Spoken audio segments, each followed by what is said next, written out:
Brother, Yeah, pleasure. all mine. Yeah, thank you. I was telling you I'm nervous. Oh, well, I tell you, there's nothing to be nervous about. I think nervousness happens when you don't know what the outcome will be.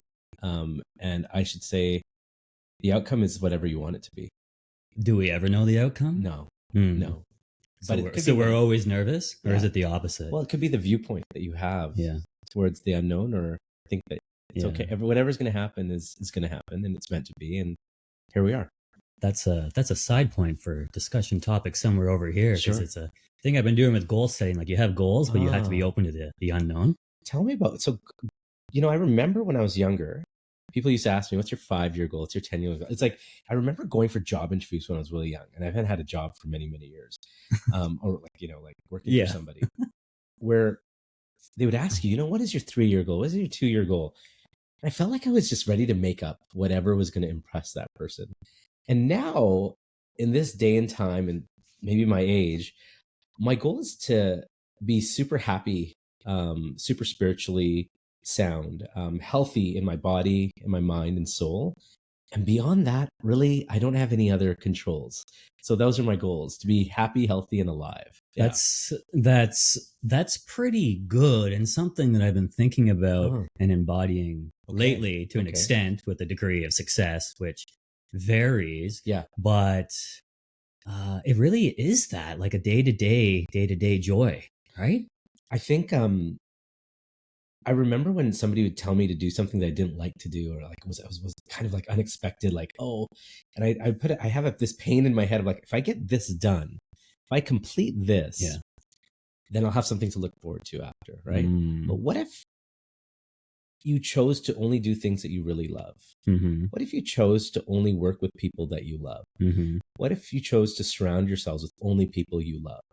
Mm-hmm. Then every outcome is actually positive from the beginning of the day to the end. Mm-hmm. It is hard to say no to people. It is hard to say, no, I won't come to that event. No, I don't want to do that work with you or for you. It was very hard to do that early in my times, because I felt like I had to please everybody. Yeah. And to an extent, maybe you didn't, but Yeah. it may have helped. It probably helped a little bit. And now that I look back, I mean, I think everything that I've done up till this point has created the person that you see sitting here now. Mm-hmm. Yeah. Yeah. And I am, again, grateful for the person sitting here now. So I'm interested to hear about Sure. your current projects, Yeah. what you can share. Yeah, As absolutely. always, our conversations are amazing. Interested to Yeah. hear about your philosophies on life, and just Great. like we're discussing now. Yeah. And also relationships. Because I always look to you, and I think Yeah. we've had this conversation Yeah. before. Like, you seem to, not just seem to, but I do believe, have really great, solid relationships. Yeah. Not, with your community, your network, your family, your wife, who you Yes. always speak of and share about Sure. so highly on social media. And International Daughter's Day yesterday. I saw some Yes. amazing pictures of your daughter. Yeah. So I'll tell you this. Everything takes work, right? And so, and the work starts from inside. How do I want to show up and be for my community, my family, immediate and then surrounding family, which are extended friends, not just relatives. It's to show the best light of yourself. Like, I've learned, like, so my work, if not everyone understands what I do, I document people. So I document people through interviewing, and we put that, my medium of choice is video, and I've been doing that for over 20 years. And from a time where there was no internet, it was just like me hosting community television to online television, thinking I was just going to be this host and interview people in front of a camera, like we're set up now, to then being like, oh wait, nobody really cares about what I have to say. Yeah. as much as they might want to learn more about themselves. And I wanted to learn more about the other person as well. So I got behind the camera, and I stopped operating the camera, had really incredible people that work with me that know the cameras much better than I do, but I understand the art of asking great questions, going through inquiry, and learning more about them. And in turn, taking the best habits, the best traits, the most interesting and successful ideas, and then maybe applying them into my life, into my relationships, right? Yeah. So I'll go back a little bit. A trait that I do sort of follow that has been a good model for me was seeking out advice from great people, mentors, and people that like you wouldn't normally just find, like, couldn't just meet. I always wanted to see who was the best in their field, or who was the uh, most talked about in their industry, and then I would approach them. I would contact them, and I'd be like, "Hey, could I get some advice?" And in this day and age, that would be kind of like, and they were usually business people. Mm-hmm. In this day and age, through mediums like Facebook, Instagram, TikTok, maybe not TikTok so much, but LinkedIn even, you could reach out to somebody by connecting with them and maybe sending them a message saying, "Hey, would love to connect you. Here's my work. Here's my link." Da da da da. Well, I would call, literally pick up a phone and call and say, "Hey, yeah, like, I know it's almost, I don't know how many people just pick up the phone and call people today because they're text messaging, or they're waiting for an entryway into getting there, and who knows who's even picking up the phone on the other end." Yeah. But I used to just cold call people and say, "This is who I am. This is where I live. Love to come and meet with you. Can I take you out for tea?" And sometimes people would say no, and that was okay for me because I was like, "Okay, let's just go down the list again." But the people that said yes, I had so much respect for and so much love for, because I was like, wow, they're saying yes to me. And I've had so many no's in my life, like early on in my career. I applied for so many types of positions on television and never got those opportunities. And, kind of like, oh, maybe I'm not good enough. Maybe I'm not doing things the right way. But then these business people who would pick up the phone and be like, "Yeah, come on down." I'd be like, "Oh, somebody's saying yes to me. Maybe I need to go in that direction." I learned a lot in those interactions. Some of those interactions were really someone just telling me about their business, their life, how they got to where they got to. Sometimes it would be like, this is what our industry is doing, and maybe you want to look for something in that. And they were sometimes curious on why I was there in the first place, right? And while I was trying to make a living hosting television for free, literally I was doing it for free, while trying to figure out what was going to be my 9 to 5, which is where I'd make my money. And then on the evenings and weekends, I'd go host television for free, community TV, wherever they would take me.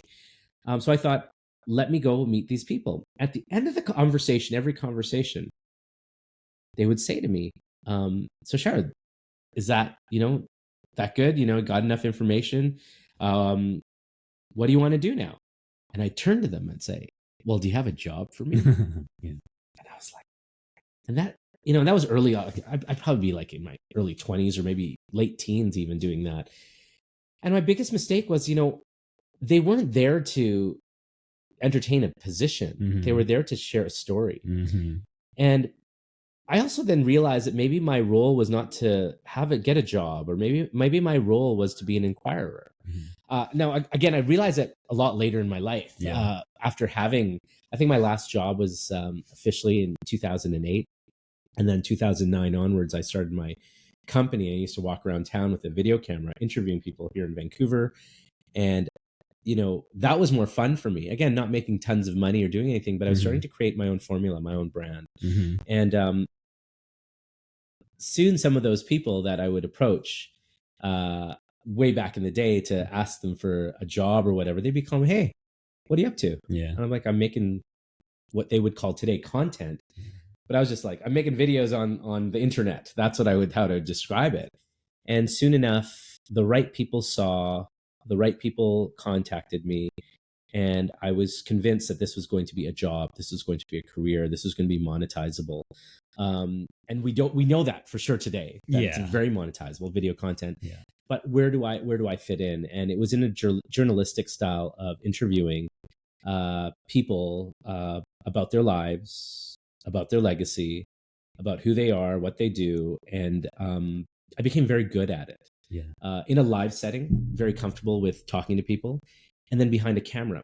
And the idea again is how comfortable can you make somebody when you've just met them? You know, like sometimes you only have a client, for instance. Sometimes you only have a first meeting and then you have to go and do it.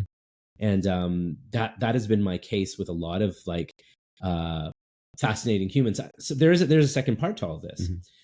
This whole time while I'm trying to do this pragmatic thing of like looking for people to work with, trying to find a job, trying to be career driven and have somewhere to land in my life, I was also very spiritually driven. I believed that something was going to happen for me. I strongly believed that if I prayed or if I created an idea that something was for me, it was going to appear. And I didn't know when or how that would happen, but I was thinking like, you know, when I was a kid, I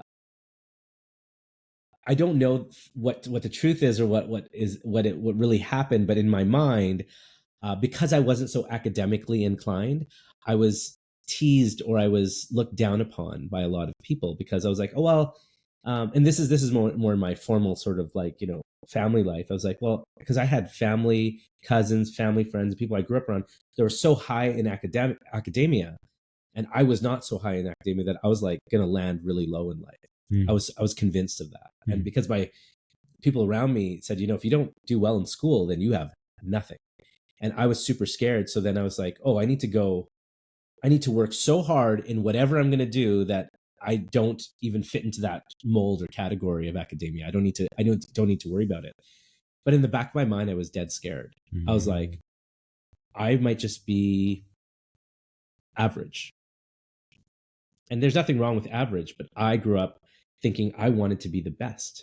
Right. If I looked at people that I aspired to want to be like, cold calling them, ask them what success was, all this stuff, then why can't I be like them? Why can't I have what they have? Or why can't I achieve what they've achieved or be someone who others look up to? And I wanted to be that. So in my dreams, in my manifestations, in my prayers, that's what I was aiming for, not knowing it would ever happen. And slowly, and you know, this is really vulnerable. After I turned 40, that's when that happened.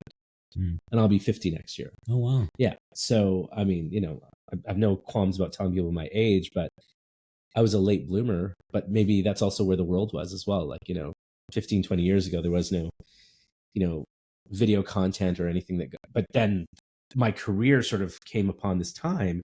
And at 40 years old, I remember the month I turned 40. It was October of 2014. I had traveled to New York to shoot an interview with Arianna Huffington, who was gracious enough to just invite me to some talks that she was doing. And she said, if you're there, good. So I did that. And then I did a TEDx talk with Chip Wilson, the founder of Lululemon, on stage. He's a great friend and mentor, just somebody I love and admire, who's I've done a lot of good work with him as a part of my career. I'd done a TEDx talk with him on stage, interviewing him about his life. And that same week I was turning 40, I documented the Dalai Lama. I got a chance to be with His Holiness for a few days, host him in my friend's home, and it was quite a big thing for me and for anybody for that matter. And then I turned 40, and then my wife gave birth to my daughter 2 days after my birthday, all within 1 month. And I felt like that I needed something really big and jarring and stressful and amazing to set me off into the decade that I've been in. Boom.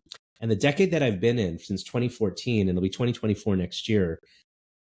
It's only 10 years. 10 years is not a big time for like a big lot of magic to happen for a lot of people, because if I just left it at maybe the Arianna Huffington interview or just the Dalai Lama, that would be enough.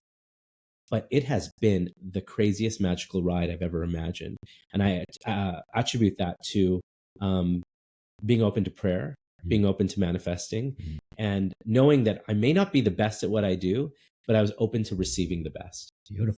And I have received. You really have. I have received. Yeah. Yeah. We're receiving it now through Yeah. you. So I appreciate that. Yeah. But how, when you're manifesting, when you were manifesting when you were younger, when you're manifesting now, but when you were younger, you didn't really know this per se was coming. So what were you manifesting? I can tell you very clearly. When I was younger, and it's like, so when I think of manifesting, and I've said this I did another interview this year with a great, incredible woman, Danette May, about manifesting. And I talked about my prayers as a kid. Like, I grew up in a Hindu household, wasn't super religious, but I learned these prayers that I would repeat when I was scared. You know, just sip some water here. Go for it. Yeah, repeat when I was scared or in fear. In fear of disappointing Others. In fear of excuse me, in fear of not being able to make others happy about what I did or what I was doing or how I was not achieving. That I used to pray so hard against that. I would go to sleep and I would just you know, do these certain prayers because it's all I knew. And then later I remember doing those prayers to have something good happen to me. Nice. In the toughest, darkest times of my life. I felt like people were against me a little bit, like they weren't wishing for the best of me because I used to talk about what I wanted too much. Dangerous. Been there. Yeah. No longer doing it as much. I used to share.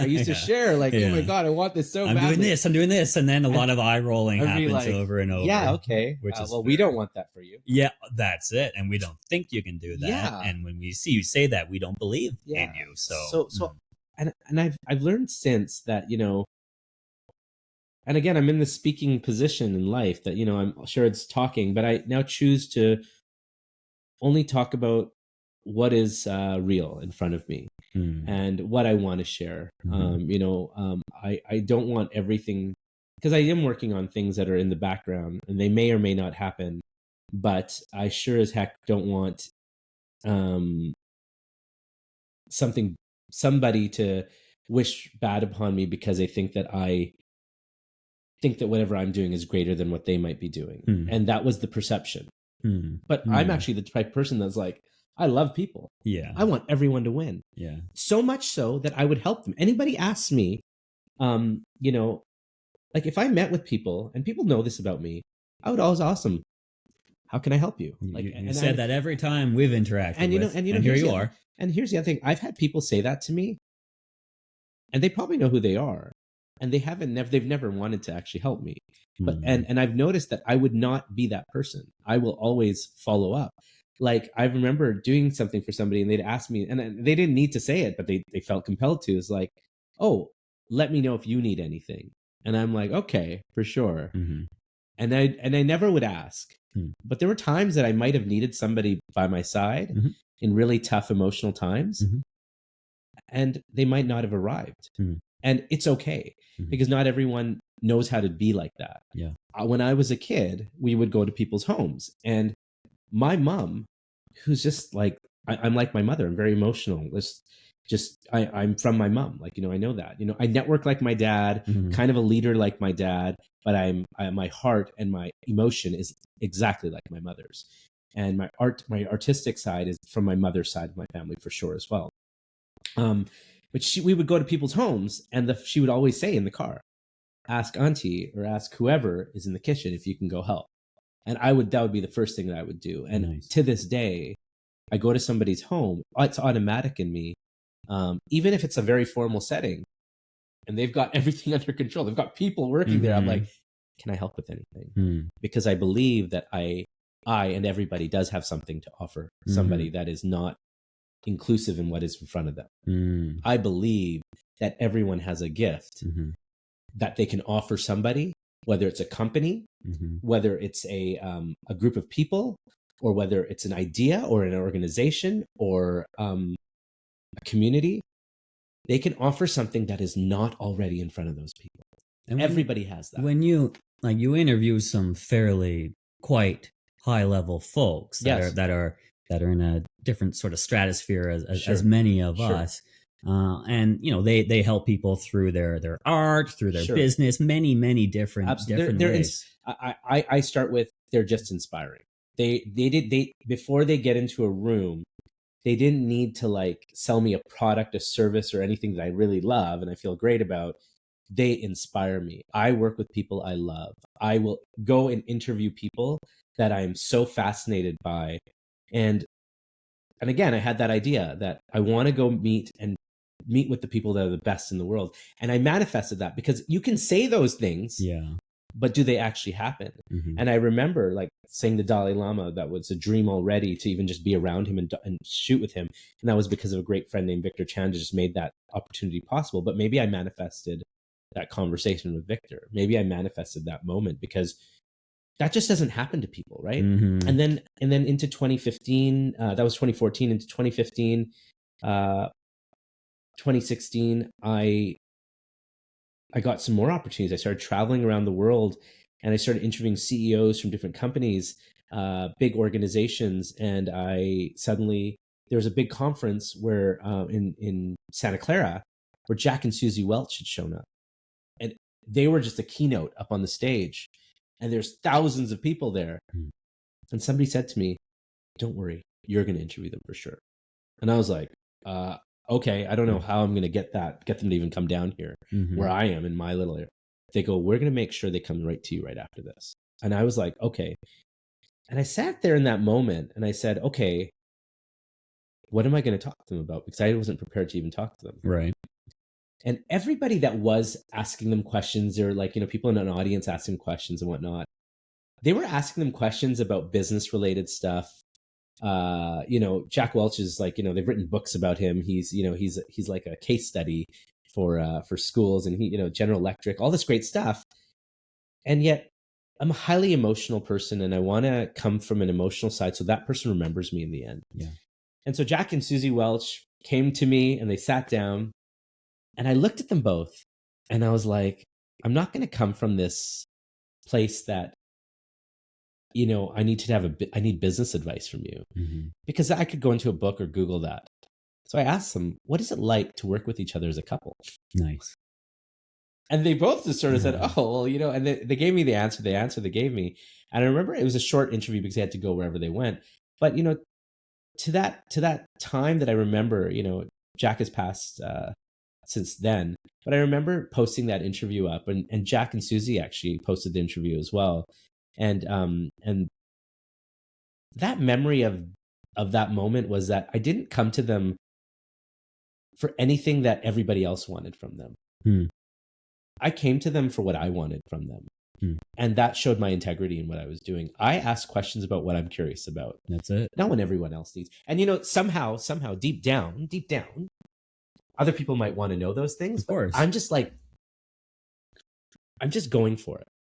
And, soon after that, 2015, 2016 came around, and I remember getting a call from this amazing gentleman, Chip Wilson. Chip had contacted me, and he's like, hey, what are you up to?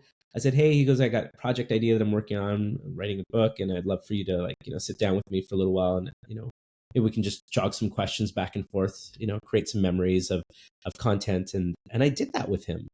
And I sort of created the digital model of his book by asking him questions over many, many, many hours, over 100 hours.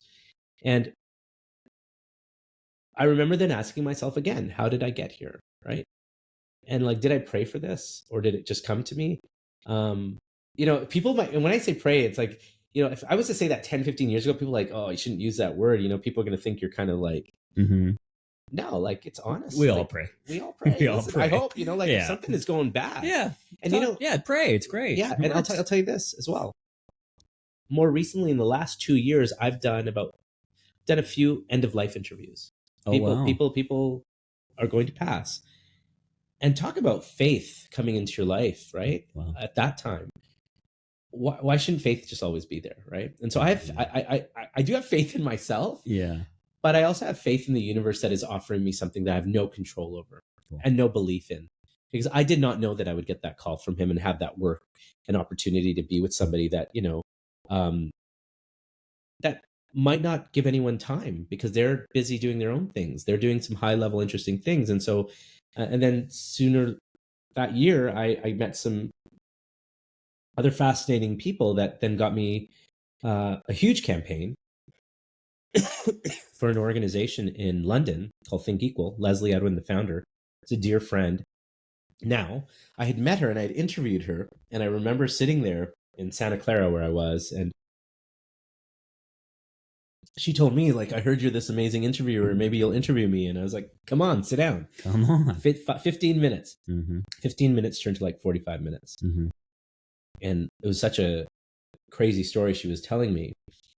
And how'd you get it? How'd you get it out of her? How'd you make her? I think my whole thing is like this. Just be yourself, first of all, number one. Mm-hmm. And know that you're holding space for the other person, just like you're holding space for me right now. You created space for me, and I'm feeling very comfortable here. My demeanor and my opportunity in life is to make people feel comfortable to share, and to have that trust. That because people want to share, and they don't always have that opportunity. And if they have the right space, and you've asked those nice, right questions, absolutely, and that you're actively really there. Yeah. And some people, that's all they want is someone to listen, right? Yeah. I mean, that's the case for companionship and relatability and, do I feel relevant is all because I'm sharing, right? And is somebody listening? Yes, that person is listening. So anyways, I felt like, whatever I conveyed to her, Leslie would come back to me and says, I have a project for you. And it was, so Leslie has created this incredible organization called Think Equal. You can look it up. They do they look at young people in the school systems in the first and second world, and now in the first, and in the third world, talking about gender equality. Wow. And how that is educated and taught to young people at an early age, so they can avoid a lot of systemic problems as grown up between genders in countries like that. Anyways, she contacted me. She says, I'm starting this foundation. I have some amazing people that are going to be my patrons for this amazing project. And I was like, and again, when you meet somebody, and Leslie is a film director. Yeah. And so I was already like, wow, you're awesome. And you're interested in me. And that's another thing as well. If someone is interested in your work and interested in you, you're almost like flattered to just be like, yes. Thank you. Like I was at that place where people were just probably trying to figure me out of who I am and what I do. So somebody is actually meets me and they're like, no, I want you to do this. And I'm like, when someone believes in you, you start believing in yourself. Interesting. That is what it is. But she really helped create the product that you now run with from this time. Well, I was doing it, but she gave me the opportunity to create some big interviews. And those interviews were with Meryl Streep, Susan Sarandon, Helen Mirren, and Sir Ken Robinson.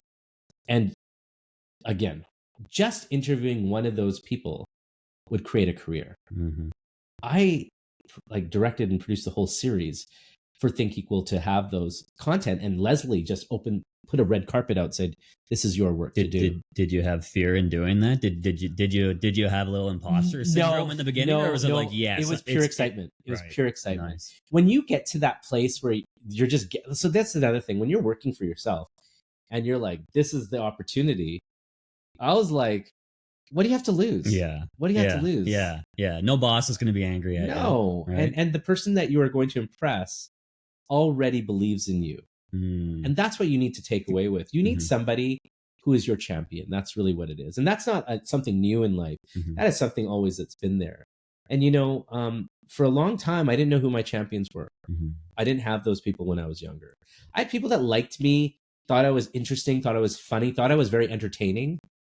But nobody, actually, I shouldn't say nobody, but there was very few of those people that were like, yeah, he's got that. And so the ones that have, I know who they are and they know who they are and I love them. And I've mentioned some of them. But this one was out of the stratosphere. So I remember not being able to tell anybody that I was going to go do these interviews because out of safety and whatever. Yeah. But inside I was like, it was like in a month. And I remember I think it was February that I had gotten to New York, and I was with my production lead, Luke. And Luke and I are like, we're going to go interview Meryl Streep today. And we're in a vehicle, and I remember we're going to an undisclosed location that she knew about and I knew about, because again, it's a private sort of setting. It's not like a big, massive studio doing this. And I had my cameras, and again, huge opportunity. And I remember getting there, and I was a little bit early, and I just wanted to wait for her to be there to greet her. And I went to the washroom. That one moment I had to go to the washroom, I come out and she's right there in the room, and I was like, okay. Wow. It was wow. And she was so gracious and so nice. And she knew me, or she knew of me. And she's really? Like, yeah, like, well, she knew me because Leslie had talked about me. Mm-hmm. And Leslie had talked so nicely about me that she set me up for a win. Mm-hmm. There was no, and all I was just doing was like being myself, and but being like extra careful that, not nervous, but making sure that she was comfortable with whatever we were about to do. That you weren't being uncomfortable making her exactly. No, so I just said, please have a seat here. That's what I'm going to do. Nice. Here's a microphone. Let's go. And she was just reading over some notes. And I was like, oh, I'm doing this now. Mm-hmm. And I remember I took a picture of the chair that she was sitting before she got there. Mm-hmm. And I was just saying, this is what I'm about to do, something really cool. Cool. And then she was reading her notes, and I took a picture, and I put that picture out, and everybody was like, and I didn't look at that on my phone after that. Yeah. And everybody who had supported me up to that point was like, yeah. And then people who probably doubted me, or probably just said like, whatever Sharad does is mediocre. Yeah. Were like, God, like, oh, really? Yeah. They were disappointed that they weren't right. Well, I don't want to think that, but I'm pretty sure there were some people that were like that. And, I could see that. And it's okay. It's okay because you know what? I've learned in life is that if you lead with love and you come in with like, you got to do the work. Nobody's doing the work for you. True. You got to make it all happen for yourself. That, you know what? Those people probably didn't have anybody rooting for them. Exactly. Oh, interesting. Right. And so like, I've learned that if you just like, I won't call them haters because, I don't think that people really hate anything, but there's people that never got enough, that they can't give enough. Right. Mm-hmm. But I have received, even in that one moment, if I have received that moment, I was going to be happy for the rest of my life. But I knew ahead of me, I had, in the next month or two, I had Susan Sarandon, I had Helen Mirren, Sir Ken Robinson, just for that project. Nice. That was one project. Yeah. The Dalai Lama, got this, Jack Suzu. I was thinking to myself, oh, I got some cool stuff happening. Working with Chip. It kept happening. Those prayers, those manifestations, I don't know, whatever you want to call it, kept happening. Why? I think you call it flow. Some people would call it flow, like when you're in flow. I mean, listen, I definitely went through some tough times in my life, but those tough times were all inside me. Mm-hmm. They had nothing to do with anything that was going on the outside. It's all inside me. Mm-hmm. Whether it was ego, insecurity, doubt. Ego, insecurity, and doubt are three things that have, really like had themes in my life. How does ego come up for you? Well, ego was after that, was it a different ego was dancing around? No, but not. I don't think I was like egotistical, like I'm the best, I'm the coolest, or whatever. Yeah. But I probably felt like I was like doing more in my life because I was put on that sort of opportunity list to like, oh, here's more. I'm like, of course I'm getting more. Mm-hmm. Rather than being thankful for getting more. Mm-hmm. I changed the pattern. Mm-hmm. I was like, yeah, of course I'm going to get more because I got that, and that. Give me more. Mm-hmm. But I wasn't like that. You should not be expecting more. Mm-hmm. It is a gift to get more. That's what I've learned. Nice. Now. Yeah. But you need to work hard for it every time. Yeah. The work doesn't stop once you get the interviews. Yes, exactly. I work hard. Don't get me wrong. I work very, very hard. But then I thought maybe I should keep getting more. And so then when if there was something that I didn't get, like, because I'm working now, like this, so now this has become my career. This is work. I'm seeking after meeting with people. And so another part of my work is I do family interviews, family documentaries. Yeah. That's a big part of my work, actually. If I go back into my career, from 2011 to 2013, I went to school. I mean, I was poor academically before then, but I went back to do a master's degree, and I challenged a master's program without having an undergrad degree. Oh, really? And I did very well in that, and I created this idea that about legacy, about digital legacy, what someone could Google about you versus personal legacy. And I started documenting families. Nice. Interviewing. Which is so unique, right? I don't know many other folks. I think people do it. I think people definitely. But you do it at a higher level. I wanted to do it with the way you. My choice was this. If this is going to be my life, I want to be with the most powerful, successful, influential, whatever that list was. I wanted to be with those people and learn. It was all selfish. I wanted to learn. Exactly. You're learning from the best. I wanted to learn from the best, so that's what I always sought after. I wanted to learn how people talked. Interesting. I wanted to know what people ate. I wanted to know how they lived. I wanted to know what things did they have that I don't have that I could learn more about and eventually get. You know, if you see it, you can dream it, you can get it, you can manifest it into your own life. But if you don't have it around you, you don't have those people talking to you, then you have no clue it even exists. Yeah. So then you're at this bar, but I wanted to be at this bar. Nice. So to this day, I keep doing that. I keep striving for the best. Nice. And so I used to I still do these family interviews, do these documentaries, and you know, I can't talk about all the names of the families that I work with, but wow, like I was getting calls from amazing people. I was meeting people and they're like, wow, this is what you do? Come on down, you know, that kind of thing. Being flown to Europe, being flown to India, being flown to the US, like all over the place to do these amazing things. And at a certain point, the ego leaves you because you're like, I got to do the work. But the ego leaves you because you can't have ego around those people. No. They can feel it. And what use is it to anybody?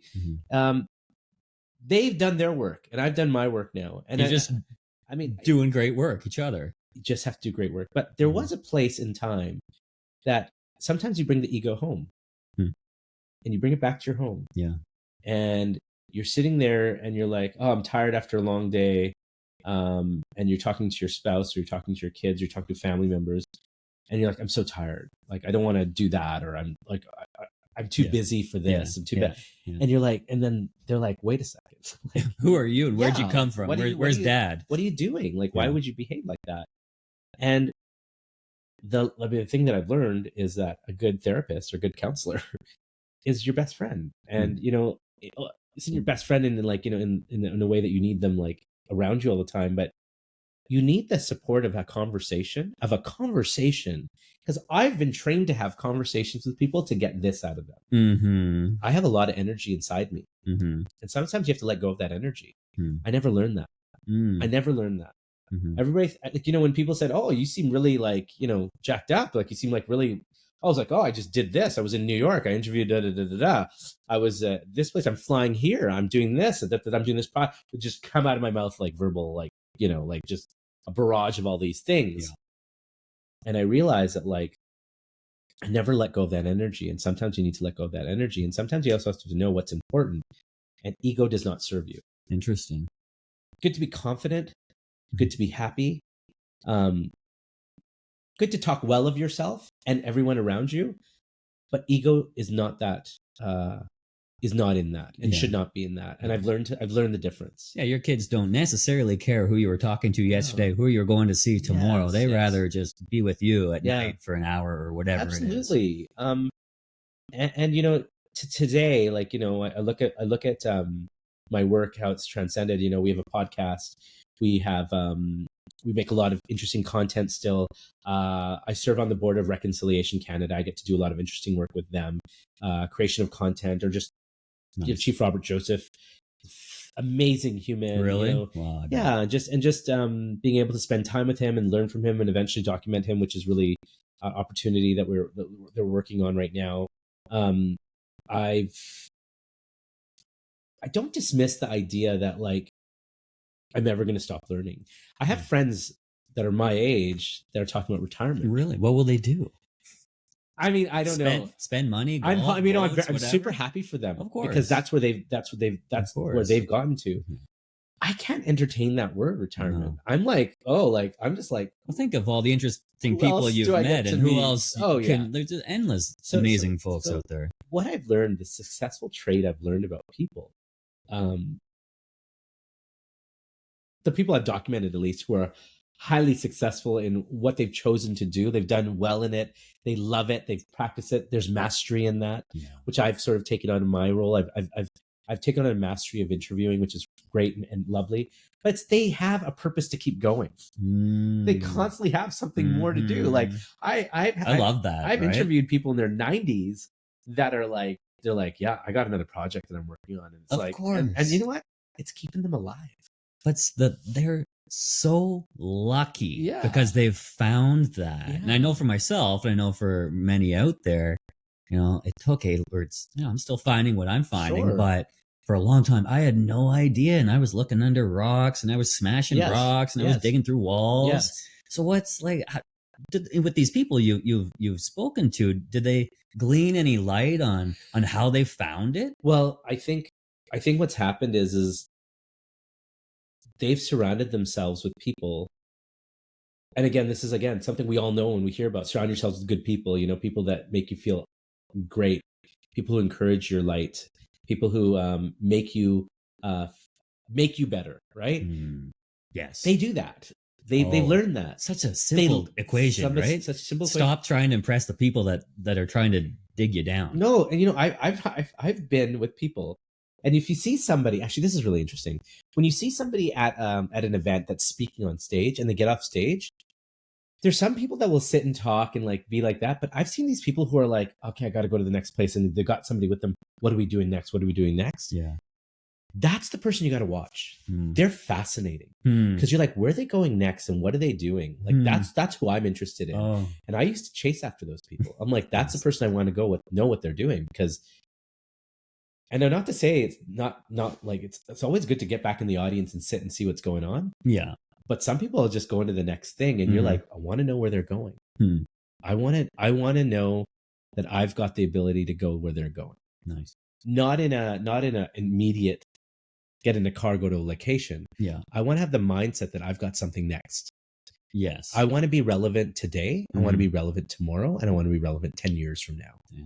That's a goal. Right? That's a great goal. Yeah. That's a great goal. To be relevant. Yeah. Because I have met people who did some amazing work 10 years ago, 20 years ago, that might have retired. And that was them. And I'm wondering, what are they doing now? And sometimes they're not doing anything right now because they felt like that was it. I believe that they have that potential to be like, no, I would love to revive your energy to bring you back. And again, some people are really happy. Yeah. Chilling out on the beach. Sure. And you know what? Some days I like to do that. A couple hours here and there. Sure. But after 2 or 3 days, I'm like, okay, I got to go do something. And I know those people that I'm talking about, they can't relax either after a certain while. Right. And they come out of their relaxation period, and they'll come back and they're like, okay, let's go. And that's when you're getting them at their best. Yeah. And so I'll tell you something else that I've learned. I talked about mentors, people that have done well ahead of us, people that we look up to. But now some of my mentors are half my age. Right.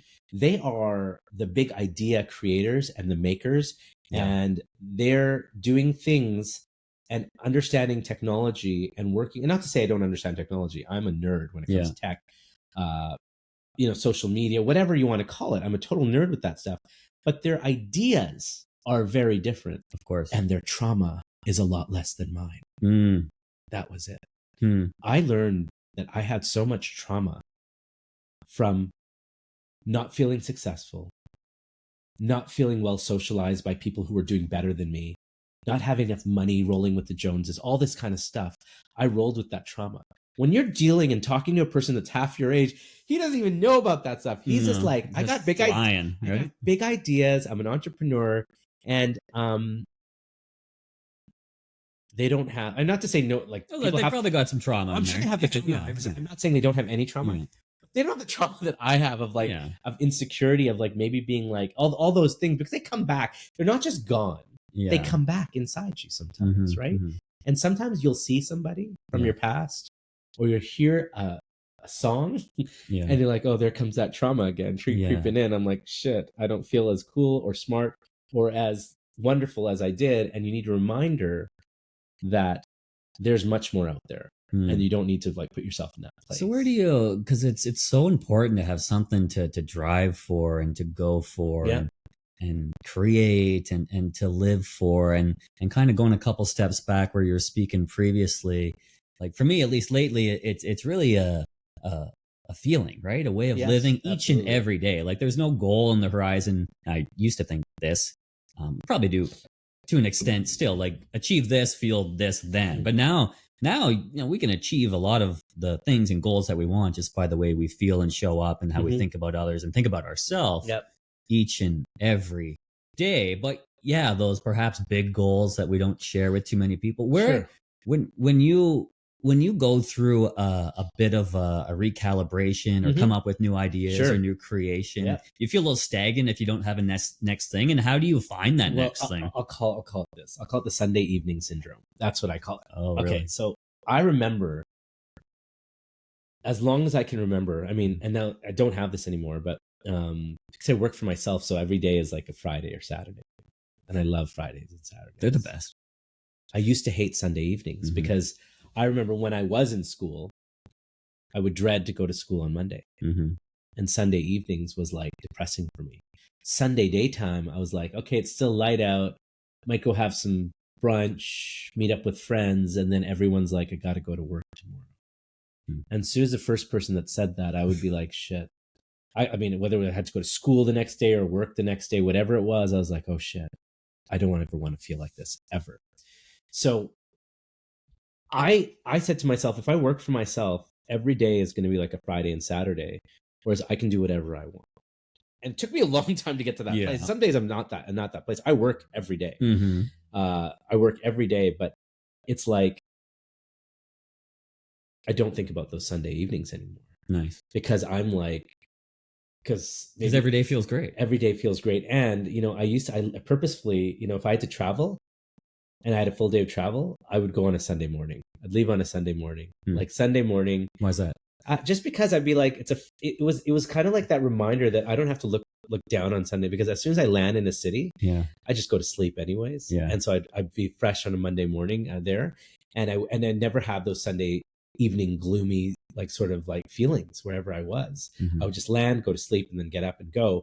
But let me just go back to the idea here.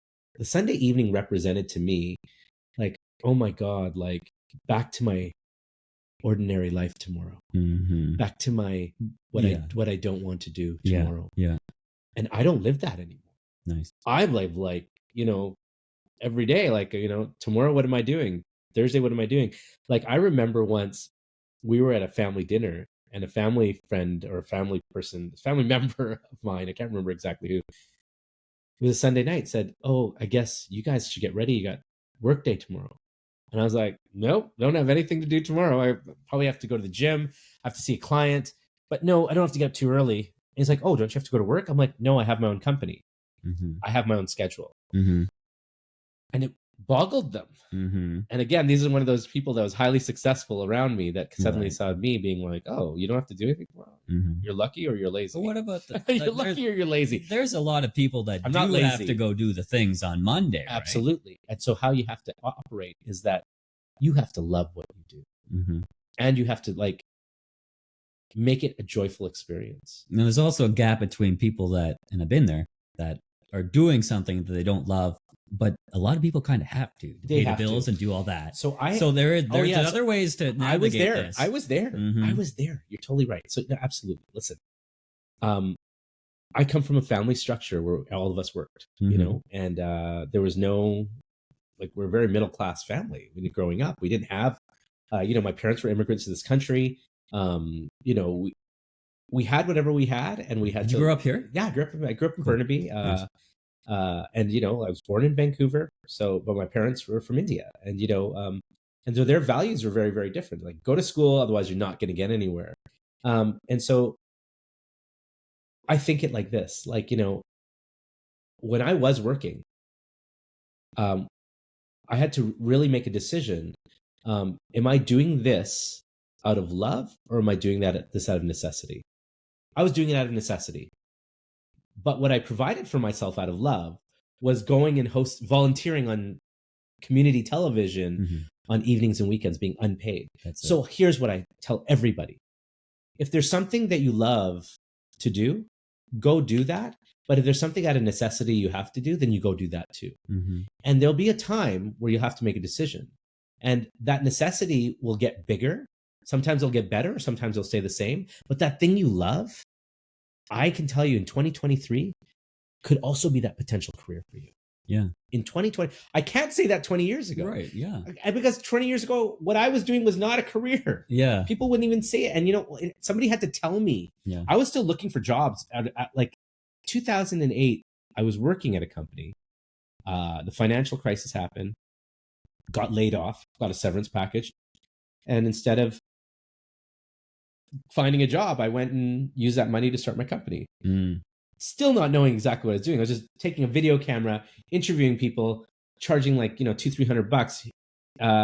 Can you please, and that changed rapidly for me because I realized that the world or the universe or the digital community is embracing this thing called content. Yes. Didn't even use the word content back then, right? I was making videos. Yeah. There is an avenue for everyone to get what they want out of life, but there's also something that you don't just get it instantly.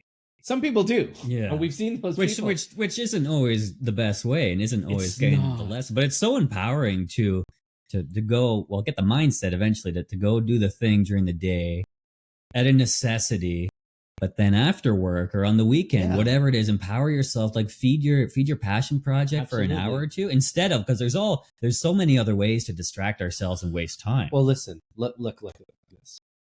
You're an engineer. I am. You're an engineer. Is that your love of your life? Well,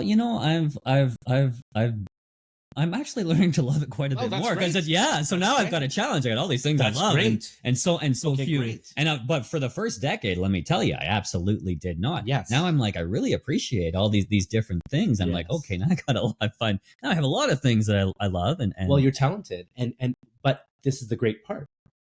The lights, the cameras, the microphones is being accommodated today. If we 20 years ago set up some lights, cameras, and microphones and just started doing this. You'd be like, I got to go back to work pretty soon, so let's just get this over and done with. Yeah. Now we're sitting here like, let's put out our commentary. Let's put our hearts on the table. Yeah. So again, that Sunday evening syndrome is like this. You don't have to be, always give yourself something to look forward to. That's what I'm trying to say. Beautiful. Every Sunday night, know that it could be a dance party. It doesn't have to be a pity party, right? Nice. Play music around your home. Like little things like, listen to your music, eat your favorite meal, reward yourself, and surround yourselves with good people. That's it. Surround yourselves with good people. Think good things about them. Think good things about yourself. Yeah. Be around the people that believe in you. Absolutely. Stop.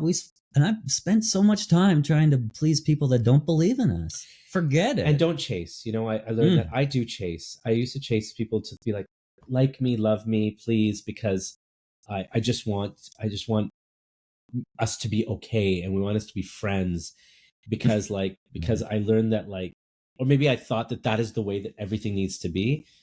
After a while, as an adult, who has time to even dwell on those things? No. And I'm at this place now where I barely talk to anybody, to be honest. I'm talking to myself a lot. I call it conversations with God. I'm trying to pray for things, but I can rely on a few. People used to say, Sharad, everybody. I go, I may know a lot of people, but I don't talk to them every day. Right. There's definitely people that I, again, don't talk to every day that I am very close to, that I have real relationships with. Right. But the real conversations day to day, I'm having with my family, I'm having with certain friends, the impact that I'm making is not measurable on a social scale. It's measurable inside my brain and in my heart. Cool. That is where the impact needs to happen. It's not about how many hits did I get on that video? Mm-hmm. I'm like, how good do I feel right now to keep going? To keep going. Yeah. To be relevant. Yeah. Yeah. So I don't have that anxiety. I don't have that feeling of insecurity, mm-hmm. and that I can purely be happy. So what if you become irrelevant? What does that mean? What does that look like? So I think relevance, and it's great comment. Relevance is how you activate yourself, right? Relevance is how you are creating, how people say, when you create a product or service, it has to give value to somebody. Mm-hmm. Guess what I learned?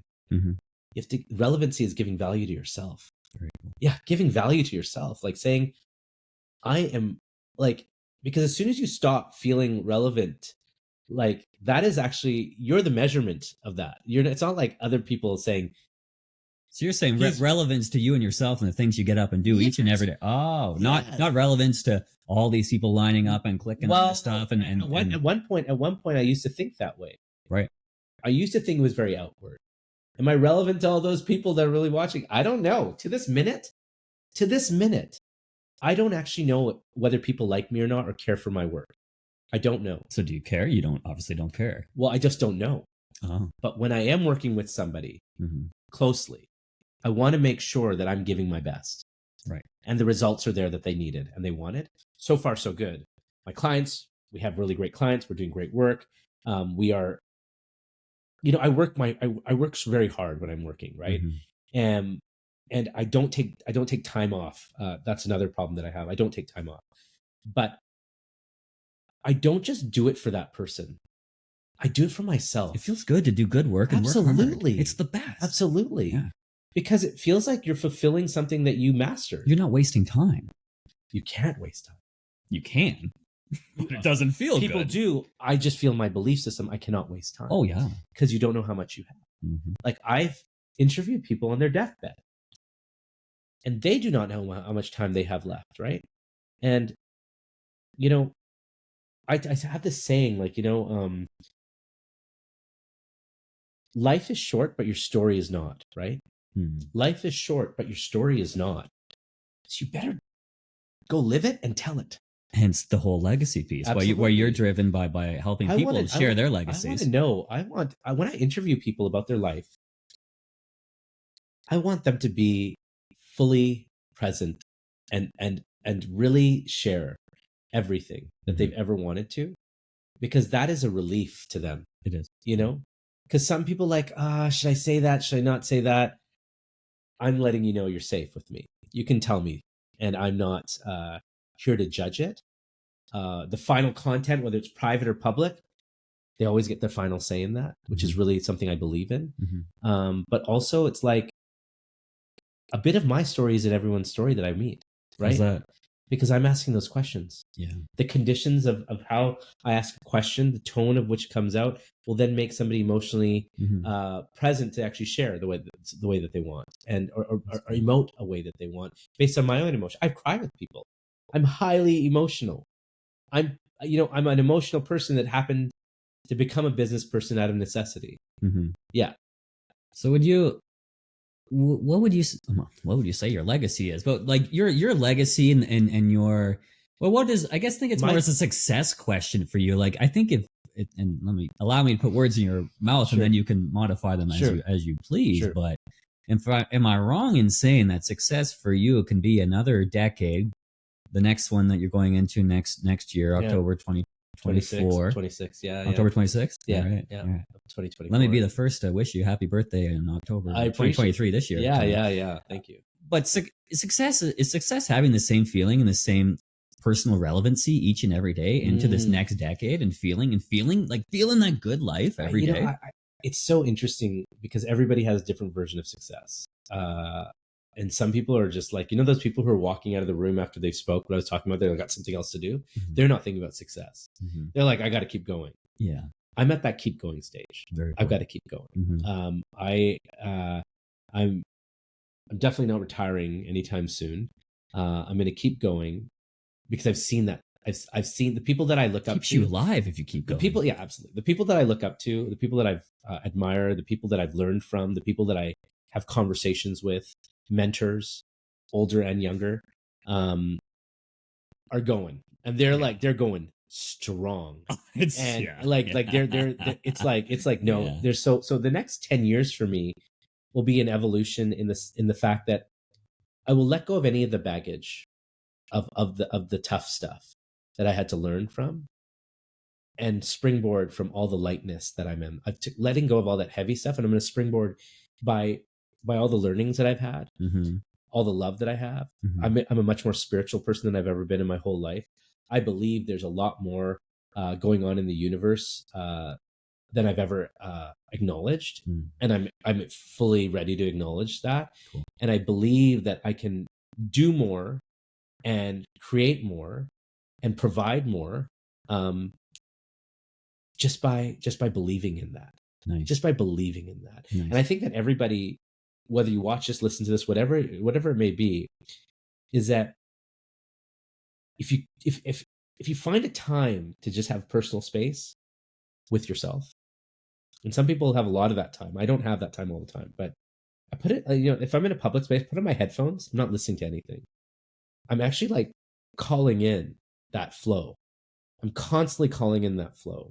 Whether it's like something that I need immediately, I pray that this happens.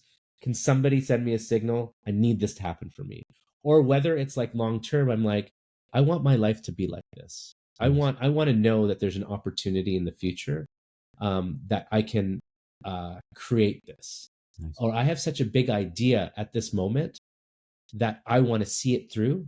And not only am I going to put the hard work in, but I want the universe to conspire with me. Nice. And that's where I'm at. Cool. That's where I'm at. What I love about you is that you're very spiritual. You're very grounded. I'm learning. Yeah, sure. We're all learning. Yeah. You're very peaceful, right? Yes. Yes. But you're also very driven, and you have goals. Super driven. But highly ambitious. Which is great. Yeah. Abundance. Universe working with us. Absolutely. But you aren't, and perhaps you are at times, but are you ever tormented by perhaps these things not manifesting fast enough, or is there a delay? Well, I've learned that you have to be patient. Please tell me about this. I'll tell you, patience is such a hard thing for me because I am so results driven. Yes. I'm like, I need this today. I needed it yesterday. Oh my God, where is it? Where is it? Where is it? And then sometimes it's disappointing. You're like, I didn't get it. And it's okay, because what I've learned is that one thing, when something leaves, it's not there anymore. Yeah. It's a huge, wide open landing pad for something else. Yes. And as long as you know that, as long as you acknowledge that, and as long as you then conspire spiritually, focus on bringing something down from the universe to that place, then it's going to happen for you. Nice. And it's going to appear because you're waiting for something nice to appear. Yeah. And what you're doing is, and my great, there's a TEDx talk, that a great friend of mine did, and Jay Demerit, and Jay talked about, people talk about the rainy days. Oh, be ready for the rainy days. His talk was about being ready for the sunny days. Cool. For the sunshine to hit. What are you going to do with that? Damn. And when I think of that, I think of Jay. I love Jay, and he's an amazing guy. Because you have to be able to receive the good. You have to be open to receive. So when you see it, you don't want to miss it, because you want to acknowledge it. And you want to enjoy it and bring it in and you bathe need it. to celebrate it and know it, and then go work it. Yes. You go work it. You don't just be like, here it is, da. I don't deserve this, or oh no, not yet. No, you go bring it in. You go work it. And I learned that from my great friend Jay. And and I appreciate that, because it's easy to see the tough times. We're all very good at worrying about the tough times and expecting the tough times. I worry. I hate. I won't go to all the things that I find dreary in life. Like taxes. All that kind of stuff. But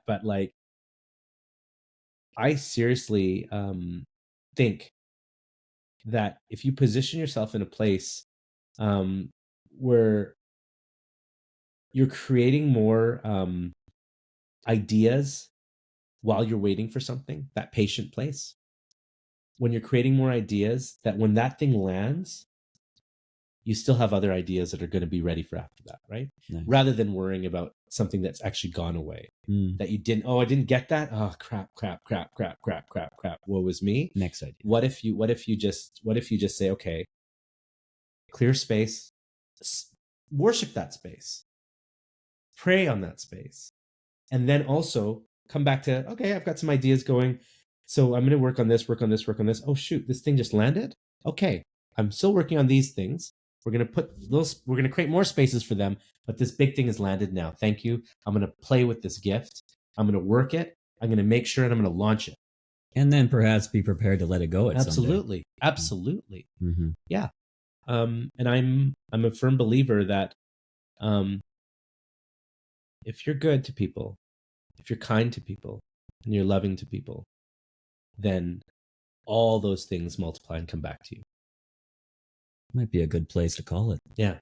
Beautiful. You. Thank you for having me. I appreciate it. No, I'm excited for your next decade, which is not for a year from now, but we can take a running start. I think I need to prepare for that space.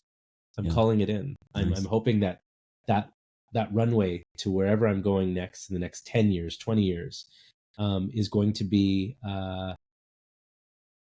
a beautiful place to be. Nice. Yeah. I'm excited for you. I'm really excited for you. Well, you'll be with me. You'll be, we'll go and see what happens. Yeah.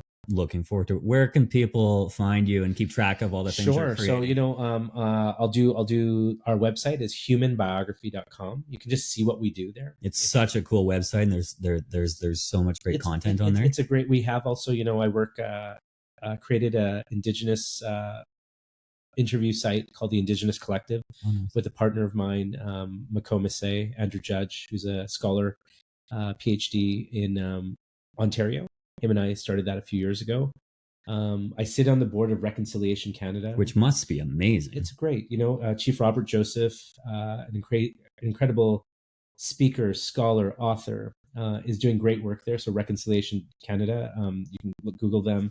They do some amazing work. I sit on the board of BD Luminaries. It's this beautiful organization that provides funding for education for hundreds of people. Started by Ryan and Cindy Beatty on their 50th birthday, giving $50 million to this. Wow. And I'm sure it's gone way above that, but I sit on that board, which is remarkable. And then those are the things I support. So I always encourage people to support those things. That's why I mentioned those. If you ever want to just follow us online, Human Biography at Human Biography on Instagram.